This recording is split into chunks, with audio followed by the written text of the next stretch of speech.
Putting a setting block inside your hinge to keep it from slipping.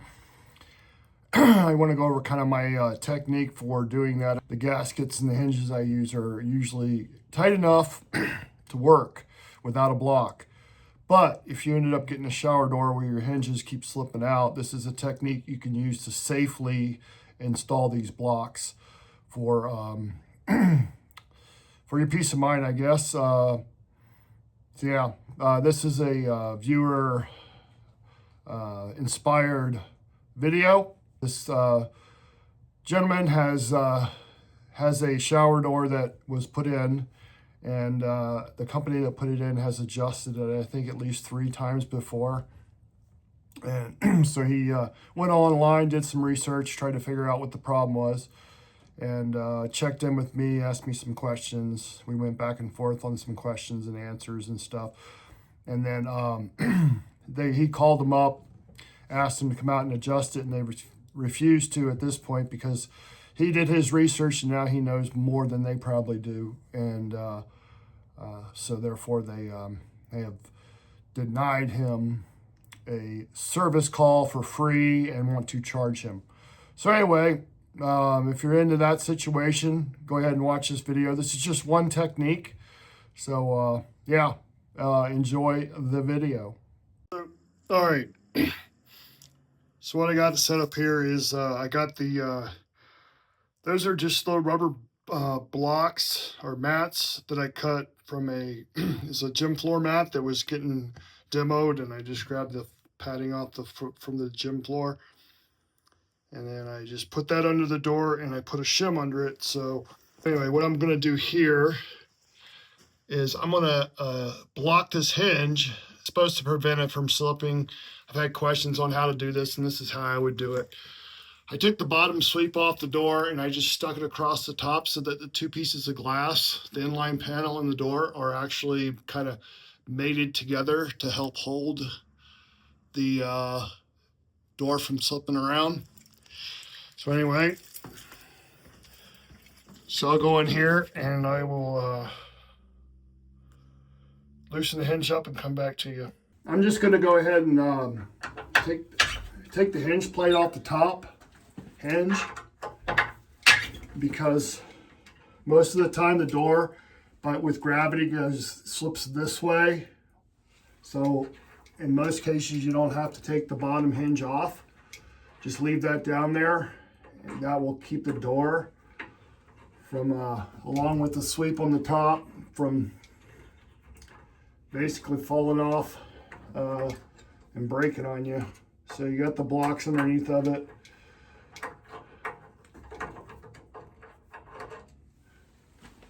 So we'll go ahead and loosen up the bottom hinge plate just a little bit so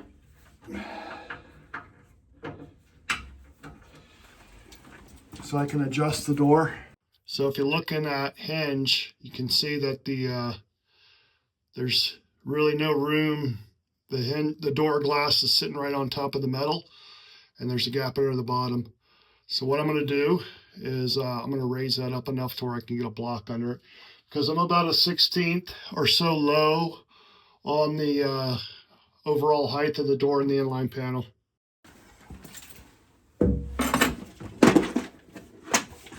So what I have here is a tackle box full of different blocks. So what I'm going to do is take my handy dandy pry bars that I take and I wrap tape around them so that they're cushiony.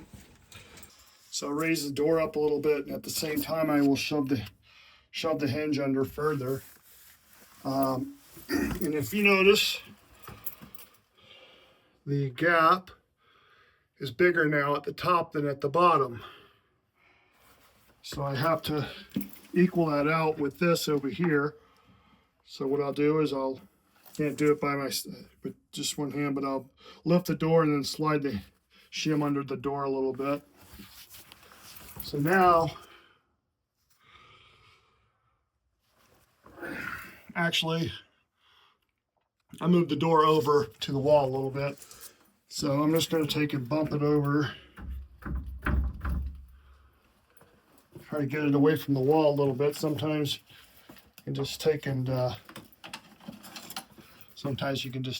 a shim behind it like such, and that will slide the door over to the panel. But now you notice there's a little bit of a gap under there.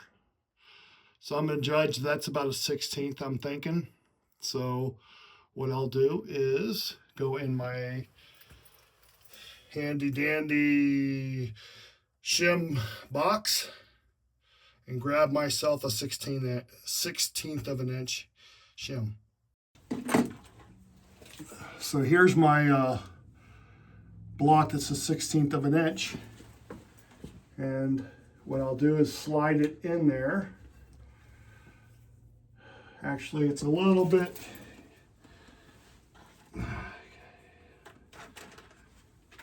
that's a little bit too. I got another block here that's a little bit thicker. It actually, I think, I think the one's just under a 16th, but this one should be. I'll raise that door up just a touch. So now that block fits right in there. So, see, I get that in focus. You see that block is in there now? Okay. So now what I'll do is just get the hinge plate back on there. You notice that this is a number 4 Allen, a 4mm Allen wrench. That's what this these screws take. Sometimes it'll be a number 3 Phillips head. So anyway, so let's go ahead and tighten that down. I like this wrench because you can really tighten them down well.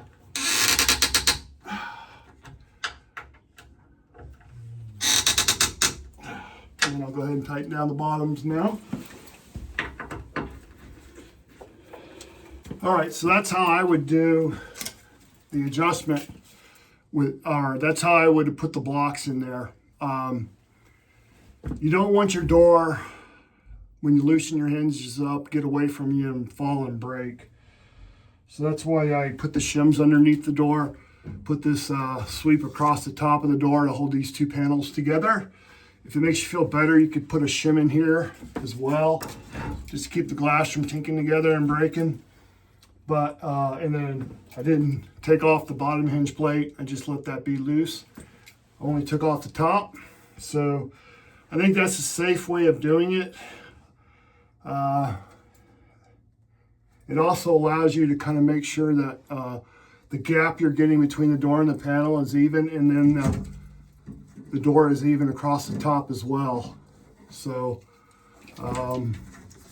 if you insert those blocks inside the hinge, you're kind of just guessing at where you're actually going to line up on the top here. So that's the way I would do it. So anyway, I hope this helps you out. Hey everybody, I just want to wrap the video up here. Thanks for watching.